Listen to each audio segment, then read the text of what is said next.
You never know when you might be in traffic with a drunk driver. That's one of the lessons to be learned from Pleasanton's night of DUI education last Friday night. But the most important lesson is to simply not drive drunk. Alicia Rivers has the story. The evening began with a presentation by Mothers Against Drunk Driving, where Mary Klotzbach gave a moving account of an auto accident she and members of her family were involved in. Mary and her husband survived when their Jeep was hit by a drunk driver. Their 22-year-old son, Matt, did not. Now Mary teams up with other members of the Alameda County chapter of Mothers Against Drunk Driving to help educate the public on the dangers and consequences of driving drunk.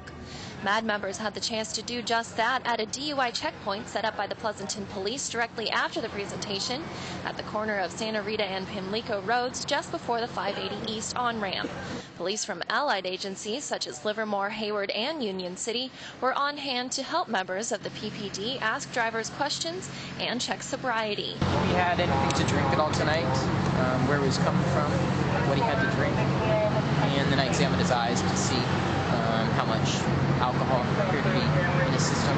If the drivers did not appear to be intoxicated, members of MAD handed them informational pamphlets on driving under the influence. Sobriety checkpoints is an extraordinary tool for not only catching drunk drivers but educating the public about the risks and the consequences. Some drivers witnessed the consequences firsthand. Drivers showing signs of being under the influence were escorted into a nearby parking lot where they were subjected to a battery of tests meant to determine if they were in driving condition. Those tests included coordination tests and breathalyzers. There was even a nurse on hand to administer blood tests once a driver was arrested. Of 29 people pulled over, 11 were arrested. That's out of over 1,100 drivers to pass through the sobriety checkpoint.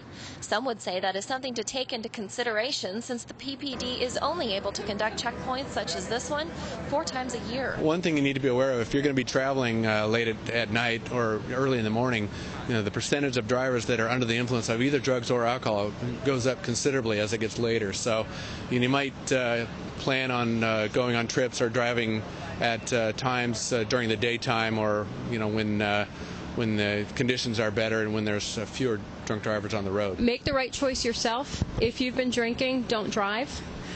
You can designate a driver ahead of time, and then it certainly improves your chances greatly. But you also have to drive defensively and be aware of your surroundings, because what we're trying to do is help reduce the number of drunk drivers on the road and hopefully eliminate it. But in the meantime, you need to know that they're out there. In Pleasanton, Alicia Rivers, TV30 News.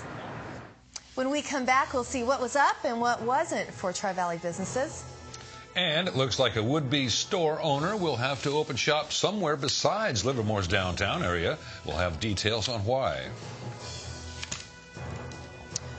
Plus, find out about a controversial study that may help in finding a cure for some neurological diseases. Please stay with us.